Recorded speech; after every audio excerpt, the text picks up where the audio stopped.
بسم الله الرحمن الرحيم. معاكم ابو علي الصايغ من اتحاد منتجي الطيور الناطقة بالكويت. راح نشرح لكم كيفية تجهيز الوجبة خصوصا لطيور العس او الغر لمدة 24 ساعة.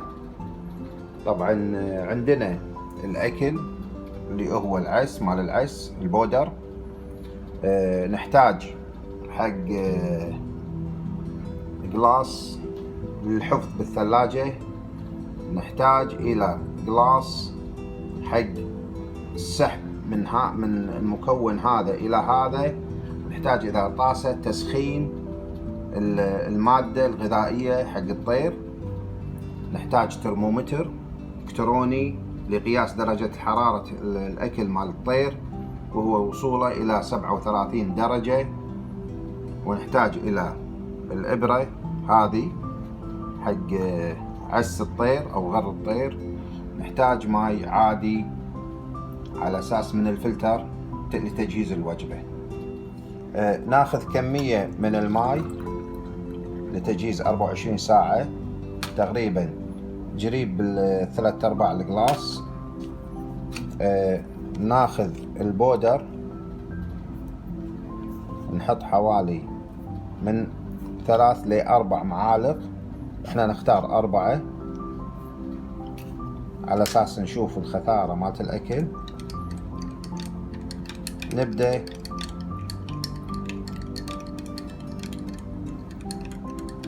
نحوس الاكل لما يبدأ يتشرب الماء. طبعا نخليه حوالي دقيقة الى دقيقتين على ما يتشرب الماء، المكونات البودر تتشرب الماء. طبعا رجع نجهز في القلاص البلاستيك اللي راح نحفظ فيه بالثلاجة. طبعا نشوف الخثارة، صارت الخثارة عالية، نزيده شوية ماي، لأن بعد دقيقة نفس البودر يتشرب الماء. طبعا بعد التجهيز خليناه حوالي 5 دقائق اشتغلنا فيه، لأنه راح يتشرب البودر، راح تتشرب الماء وتبين الخثارة. احنا نبي هذه الخثارة. احنا شو نسوي بعدين؟ بعدها نسوي ماي حار يغلي، عقب ما يغلي الماء الحار نصب في الطاسة هذه هذا المقدار. بعدين عشان ناخذ الكمية اللي نحتاجها، يعني في طيور مثلا صغيرة تبي 20 ملي 10 ملي، لما تكبر توصل مثلا شهرين من 45 إلى من 40 إلى 45 ملي عفوا. الإبرة هذه 20 ملي. احنا شو نسوي؟ بس نسحب ماي شوية حار، بس شوية زين، نسحب 20 ملي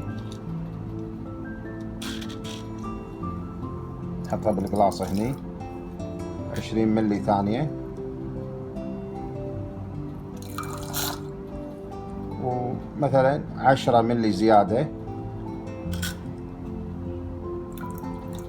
هذا 10 ملي. بعدها هذا نسكر العلبة هذه العلبة تنحط بالثلاجة حق الوجبات الثانية.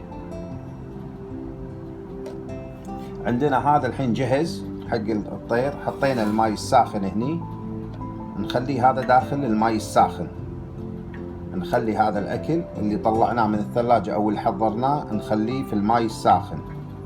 وقلنا نكرر هذه العلبة تروح الثلاجة، وكل ما نبي ناخذ منها نستعمل الملعقة هذه في تحريكه، ونسحب الكمية اللي احنا محتاجينها اللي هي 40 أو 45 أو 50 ملي حسب عمر الطير، إذا كان عمره شهرين. وبعدها نخليها قلنا بالقلاص عن طريق الإبرة بالقلاص هني اللي هو هذا، وهذا نخليه في الماء الساخن يبدأ يتسخن. نشغل، يكون عندنا ترمومتر اللي احنا قاعد نسلم البودر، نسلم الترمومتر، نسلم الإبرة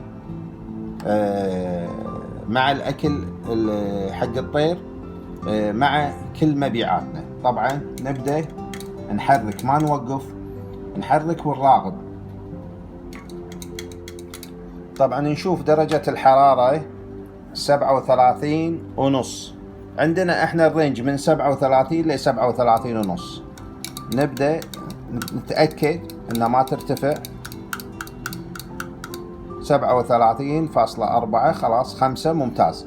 نبدأ الحين الحقنة نرد مرة ثانية، نسحب ماي عساس شوية تتنظف.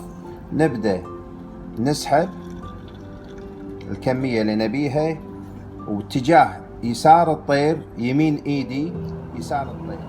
طبعا هذا الشرح عندنا تغذية او عس الطير اتجاه اليسار. شوفوا اتجاه اليسار، الإبرة تكون، الراس يكون مرتفع مال الطير لفوق، وتبدأ العس الكمية المقررة له حسب العمر. وشكرا.